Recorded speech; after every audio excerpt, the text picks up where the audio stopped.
You know how sometimes you start an Isekai anime, and suddenly it's just, why did I even give this a chance? We've all got regrets. Like that time, I binged 12 episodes of my little brother reincarnated as a Sentai hero's left shoe. Luckily, today's list is the opposite of regret. We're talking about top 10 Isekai anime with OPMCs, the ones that make you yell, yes, this was worth my time. Let's dive in. Alright, kicking off our list at number 10 is an Isekai that flips the script on overpowered heroes.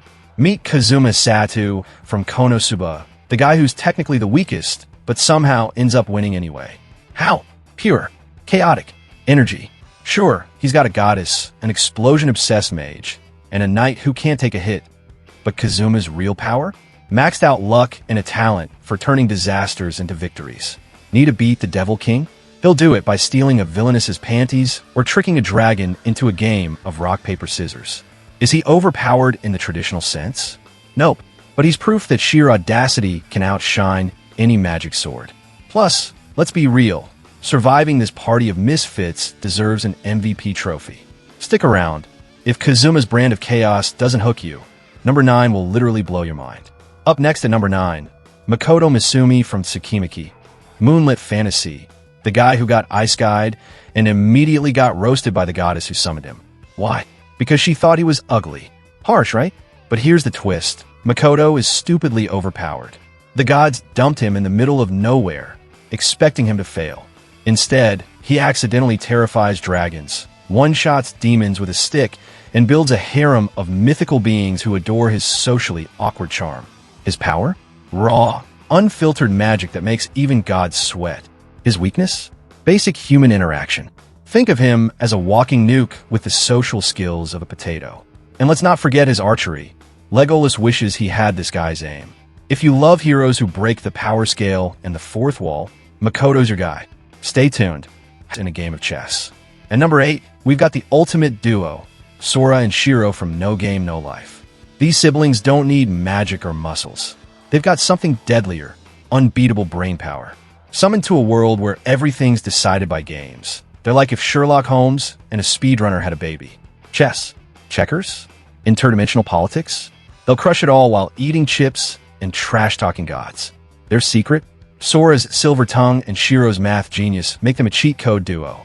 They outsmart angels, troll demons, and even trick the god of war into a game of rock, paper, scissors. Yeah, seriously. Are they physically overpowered? Nope. But they're so mentally OP, the universe itself bends to their strategies. Plus, their confidence is infectious. You'll start believing you can beat anyone, until you remember you can't even win Monopoly. Coming in at number 7, Hajime Nagumo from Arifureta. Imagine getting betrayed, falling into a monster-filled abyss, and deciding the best revenge is becoming an edgy, gun-toting badass. That's Hajime's vibe. Starting as the weakest in his class, he survives by eating monster meat. Yes, really. And crafting insane weapons like a DIY demon lord. His signature move? A revolver that shoots literal lightning and a personality colder than Antarctica. Hajime doesn't negotiate. He doesn't strategize. He eliminates. Dragons? Shot. Gods? Shot. Annoying classmates? Also shot. He's a John Wick of Isekai. No smiles, all business. But here's the twist. Beneath that ill-kill-anything exterior is a guy who just wants to go home and maybe protect the girl who stuck by him. Still, don't mistake him for soft. His idea of romance is gifting a custom sniper rifle. At number 6, meet Naofumi Iwatani from The Rising of the Shield Hero. The guy who got ice-guyed as a hero, but got stuck with a shield while everyone else got swords and spears. Talk about bad luck. But here's the twist.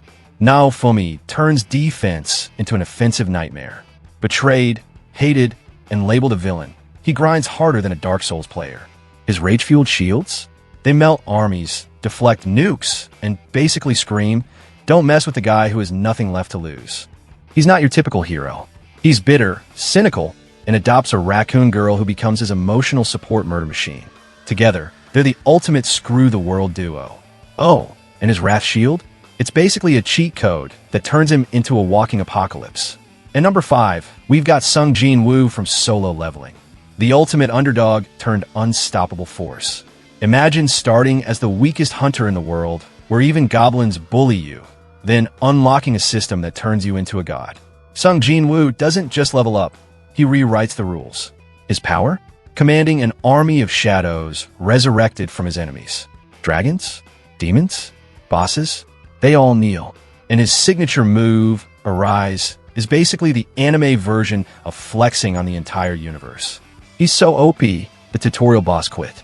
So OP, he solos dungeons meant for 100 players. So OP, even death itself worked for him now. If you've ever wanted to watch someone go from pathetic to apocalyptic in record time, this is your jam.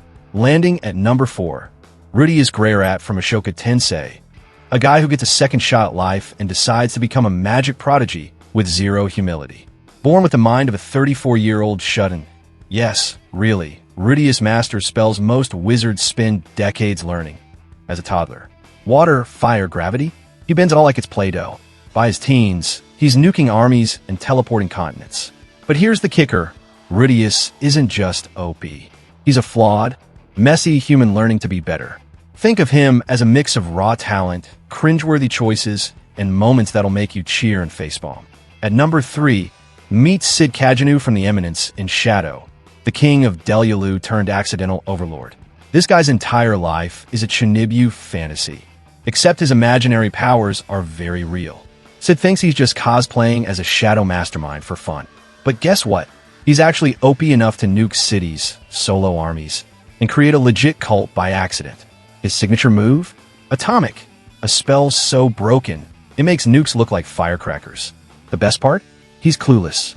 While the world worships him as a genius strategist, he's just vibing, thinking everyone's playing along with his roleplay. It's like if Batman thought Gotham's villains were paid actors. Claiming the number 2 spot, Remuru Tempest, the slime who redefines Overpowered. Imagine getting reborn as a tiny, squishy blob, and then evolving into a godlike being who eats dragons for breakfast. That's Remuru's journey. His power? Absorbing skills like a vacuum cleaner, fire magic super speed, even cloning himself. But here's the kicker. He's not just strong, he's a diplomat.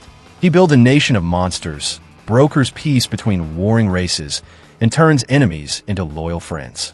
Oh, and he does it all while sounding like the chillest CEO ever.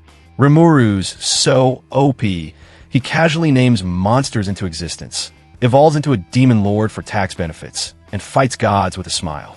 Plus, his ultimate form? Let's just say it makes Thanos look underdressed.